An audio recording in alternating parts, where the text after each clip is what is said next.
So in this video we are going to learn about selectors in CSS.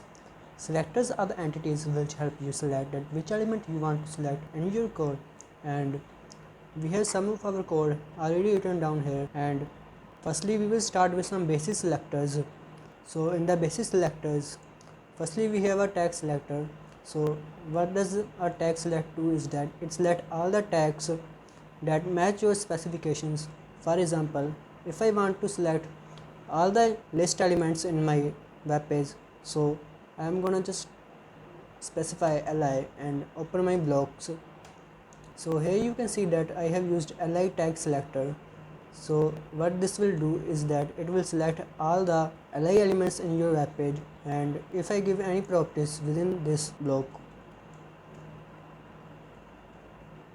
you can see that all my list elements in the web page have been affected by the properties, but other elements are not affected because we haven't selected them.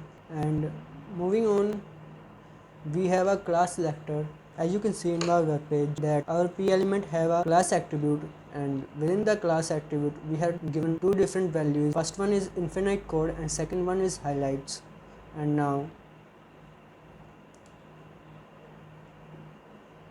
for using the class selector, I need to type the value of the attribute,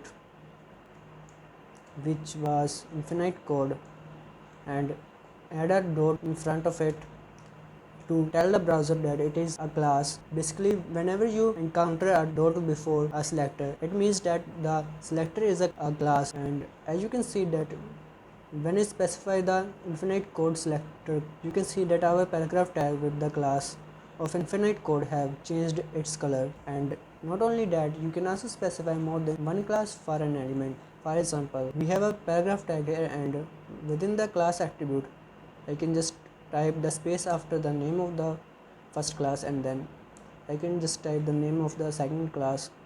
I can give it anything, let's just say happy. And if you will give any properties to this happy class, it will also take effect. As you can see that the result is not changed because happy is also a class of p element. And now moving on, we have id selector, and for using the id selector we need to use the hashtag symbol and then type the name of our id. As you can see that we have a paragraph tag here with the attribute of id, which has a value of special, and in the results our paragraph tag with the id class is affected by our css properties. And not only that, you can also specify more than one selector for the block, and for doing that we need to just add a comma after the selector and then type the second selector. For example, I firstly have a id selector and then I use comma, and now I am going to select the infinite code class, and as you can see that it is applying the css properties to both the id and the class. And now moving on, we have a all selector.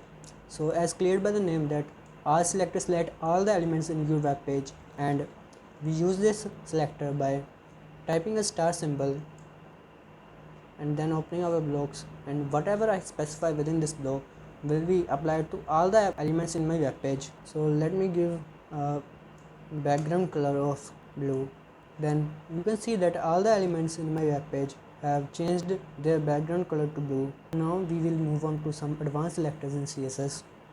So firstly we have a nth-of-type selector. So what does this selector do is that it select the specified occurrence of the element which you want to select. For example, if I want to select the second occurrence of the list element, then I'm gonna type the UL list element and then colon sign and then nth-of-type and give it a bracket, and within the brackets I'm gonna specify which occurrence I want to select. For example, in this case I want to select the second occurrence, so I am typing 2 here, and you can see that the second list element in my web page is now having a background color of yellow. And not only that, you can also use it to select all the odd or even elements in your web page. It is very helpful when you are trying to create something like a chessboard, and we are also going to create a chessboard game in our next videos, so comment down below who want to see that. And moving on, we also have a nth-last-of-type selector. So it is like our previous selector, but this selector select the last element. For example, if I want to select my last list element in the web page, then I'm gonna type ul and then nth-last-of-type and open a small brackets, and within the small brackets you have to type one which specifies the last element in your web page, and if you type here 2 then that will just mean the second last element of your web page. And you can see that I have selected the second last list element in my web page, and you can see that the second last element of my web page have changed its color. And moving on, we have the adjacent sibling selector. So what does this selector do is that it will help you select an element which is directly adjacent to another element in your web page. For example, if I want to select the h4 element which is directly adjacent to my list element, then I will have to type the list element which is ul and then a plus symbol and then h4 element. And what does this selector does is that it will go and look for the ul elements, and if that ul element have a h4 element adjacent to them, then it will affect that element. For example, here we have a ul element and a h4 element comes directly after that, so therefore now this h4 element have a border. But if this element comes before or after any other tags, then this h4 element will not be affected. It will only get affected if h4 element is directly adjacent to our list element.